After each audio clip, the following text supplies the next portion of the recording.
I would have never done nothing like that. I'm so pissed off right now, man. Talking about I was trying to get some engagement. Okay. You try and get some employment too. So, what's going on in Steve Harvey's life? It all started when blurted phone calls between Shirley Strawberry and her confined ex-husband. Still, effects took an unanticipated turn when the audio from this discussion surfaced online. During the alleged recent discussion, the two had over the phone, Shirley opened up about being a guest at the Harvey home, gushing over their luxurious gym and drill centers, while also making some suggestive commentary about Steve and Marjorie's relationship. At first, it started with the host speaking about Marjorie's decked-out gym room, saying Marjorie has her own gym, her own drill room. She could go in there and get massages every day. People come to her house and work her out and all of that. I was like, oh God, what a dream. But their discussion took an intriguing turn after they started to get into details about Marjorie's aesthetics. After Williams questioned if the Harvey dame was looking old, Shirley said she did not suppose so, revealing that she looked good in filmland but had not seen her in person lately. Away in the discussion, Williams putatively suggested that it had been a long time since the radio collaborators spent time together socially and that he was sure Steve was happy to see her. Shirley sounded to confirm, stating he was happy to see us. He always invites us over there, and we do not know where I go because I do not know if she's there. You know, she's no. She looks at us as the help, you know. It's what it is. So principally, it seems Shirley gets an unwelcoming feeling when Marjorie is around, which probably goes unbounded by Steve because he has allegedly spooked of her. Shirley's words, although meant to be private, snappily set their way to the public, leaving suckers and critics stunned. The fallout from the blurted calls was nippy and wide.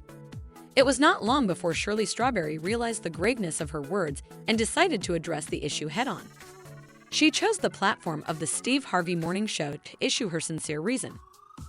During the show, Shirley stated, and right then and now, I want to apologize to you and Marjorie for what I said. As much as I wish I could, I cannot take it back. I can't. She also expressed her deep guilt for inadvertently fueling the ongoing infidelity rumors girding Steve and Marjorie Harvey, which had lately made public captions.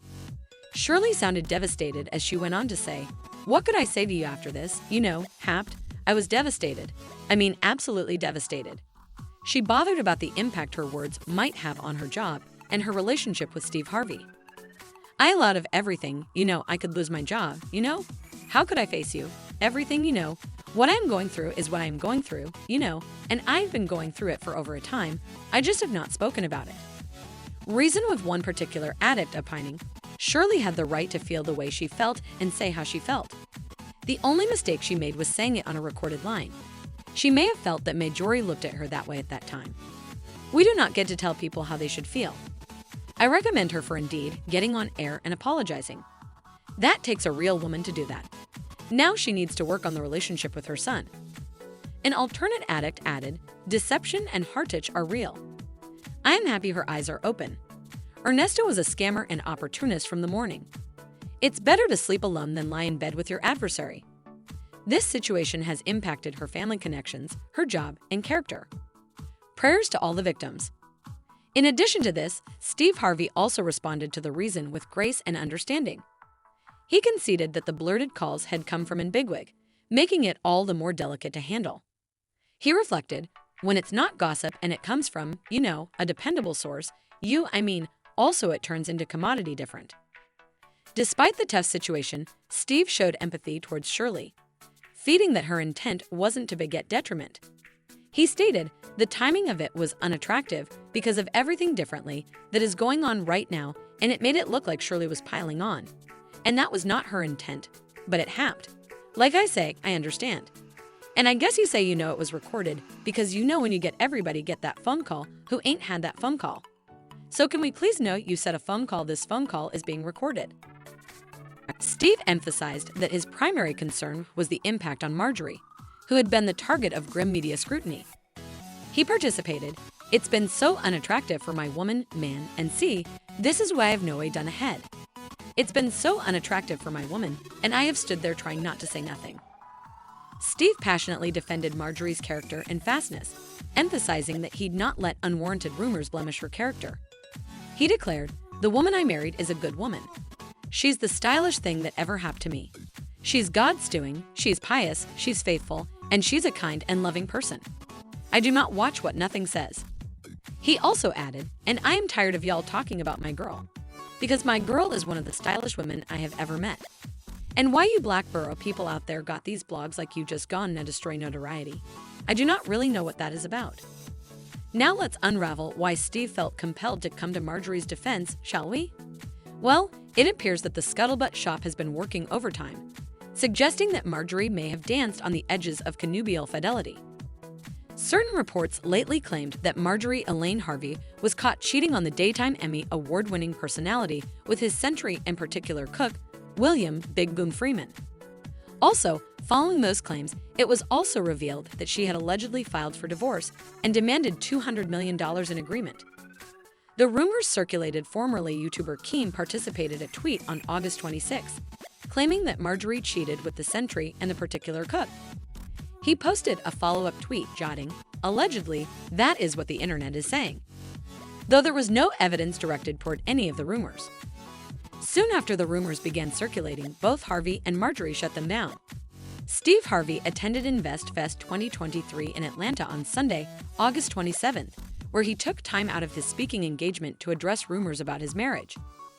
In a TikTok videotape from the event, Harvey can be seen and heard remonstrating off his preface with, "Before I get started, just let me say, I am fine.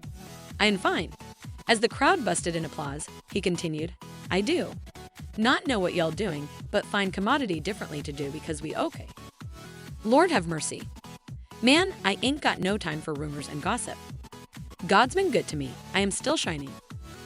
Marjorie also responded on Instagram with a composition about being prevaricated about. She wrote, "My hubby and I do not generally stop to address all the foolishness and lies that have been spread about us. Still, to whom much is given, much is needed." She added, "I understand that with my platform comes some kind of responsibility to those that may not be as strong as we are. Read and partake this with your loved bones that may not know how to duly manage. God bless all of you." In light of recent developments, it appears that Harvey might be scuffling with an extraordinary quantum of stress. In a rather unanticipated twist, he lately made captions for letting go of his social media director over what sounded like a minor issue. Harvey participated a videotape lately suggesting he fired his social media director after they posted a tweet prompting followers to name a funnyman that doesn't make them laugh. Notoriety that works for me on my Twitter put a statement out that was completely negative. I got to take responsibility for it because they work for me. But the engagement was talking about name a funnyman you do not suppose is funny. Why would I do commodity like that? Harvey said. That do not indeed make no damn sense. My whole brand is to be motivational, and I am a reversal to say commodity like that. You do not know where these youthful people are at in their career, man. They could be coming over or anything.